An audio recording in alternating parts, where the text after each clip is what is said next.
Filistinli kardeşlerimiz tüm dünyanın gözü önünde insanlık tarihinin en vahşi soykırımlardan biriyle karşı karşıya. Filistinli kardeşlerimiz fosfor bombalarıyla bombalanıyor, Gazze sokakları kan gölüne çevriliyor.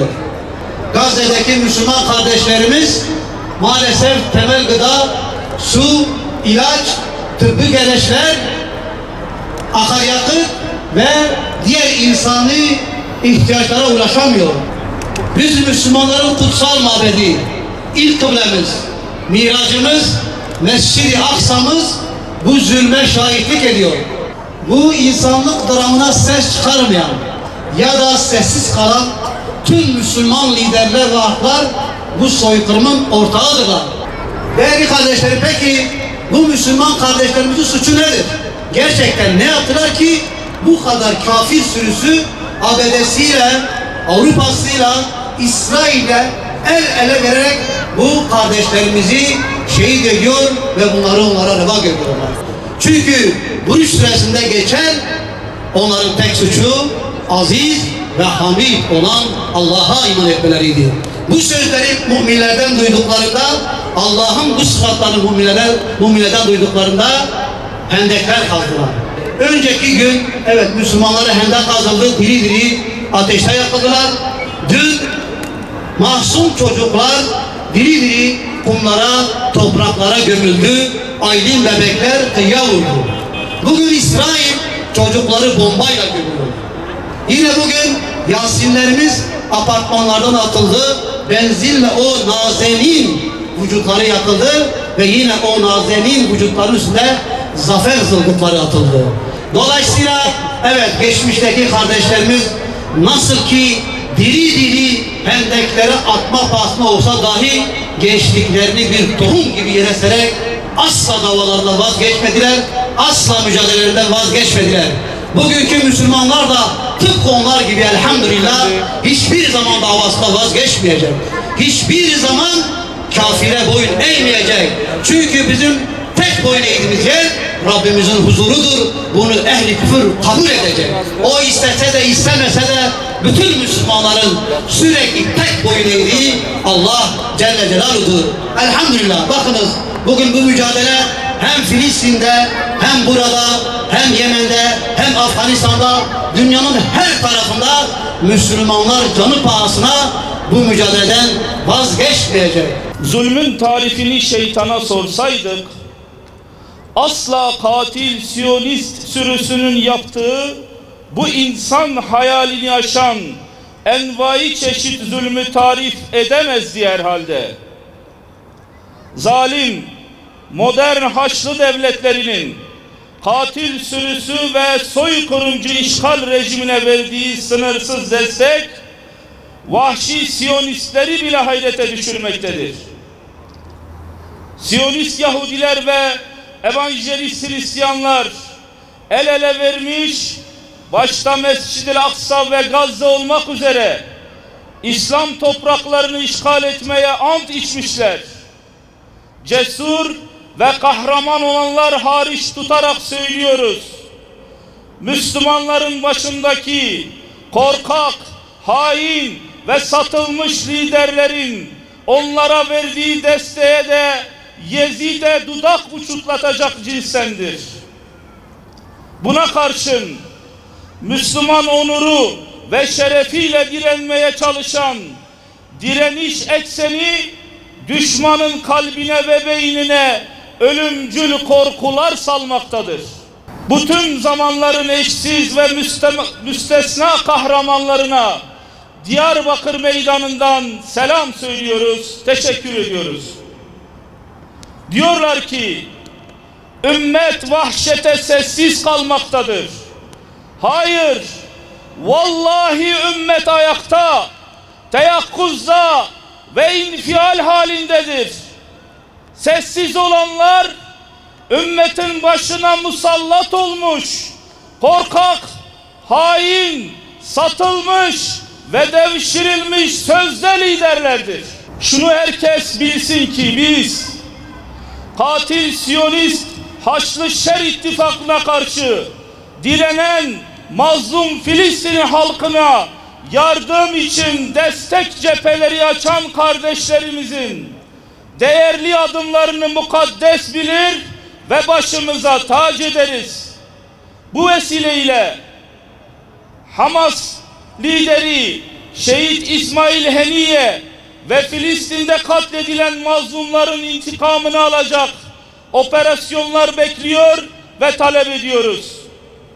Ayrıca direniş ekserinin Kudüs davasına verdiği katkıyı küçümseyenleri de angajmanlardan, iltisaklardan kurtulmalarını, birliğe ve beraberliğe hizmet etmelerini bekliyoruz. Türkiye'nin Lahey Adalet Divanı'nda terörist İsrail aleyhine açılmış soykırımın davasına müdahil olma talebini takdirle karşılıyoruz. Ve yine diplomatik hareketliliğini ve girişimlerini de halk olarak desteklediğimizi beyan ediyoruz. Ancak halen Siyonist rejime Türkiye üzerinden Azerbaycan petrolünün gönderilmesini ve kısmen de olsa ticaretinin devam ettirilmesini şiddetle kınıyoruz. Ve hükümeti bu büyük yanlıştan derhal vazgeçmeye davet ediyoruz. Selahaddin Eyyubi ve Abdülhamid Han'ın torunları olarak yetkililere sesleniyoruz. Biz vekaleti yürüttüğünüz devlet dairesini zalimin karşısında dimdik durmanız için verdik.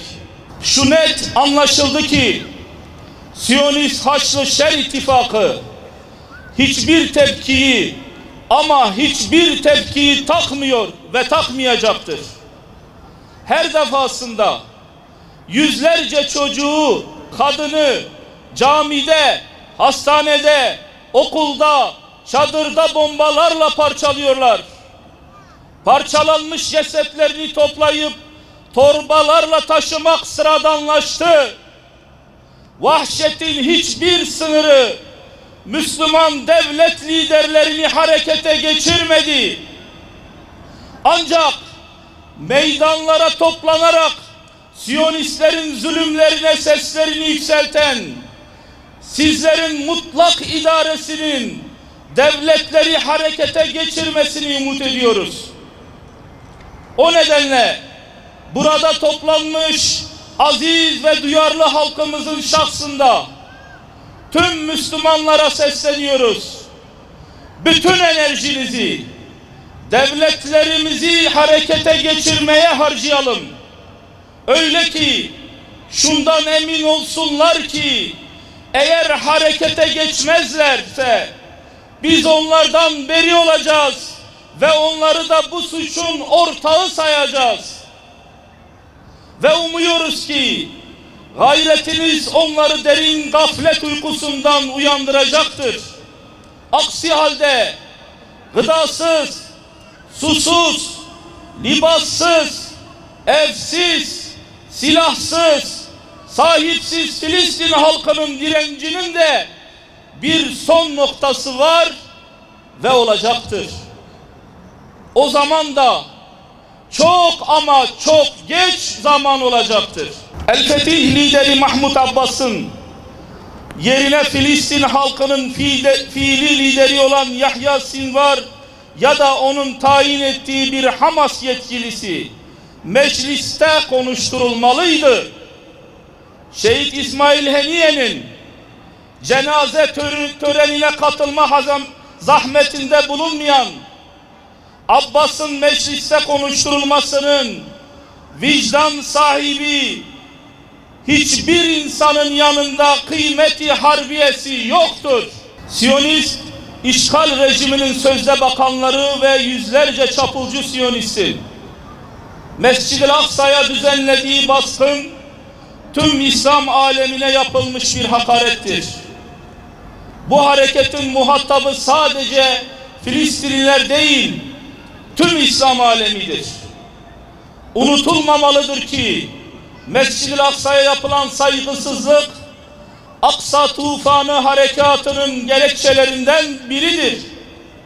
Bu sebeple yeryüzündeki tüm Müslümanları Mescid-i Aksa'yı sahiplenmeye davet ediyoruz.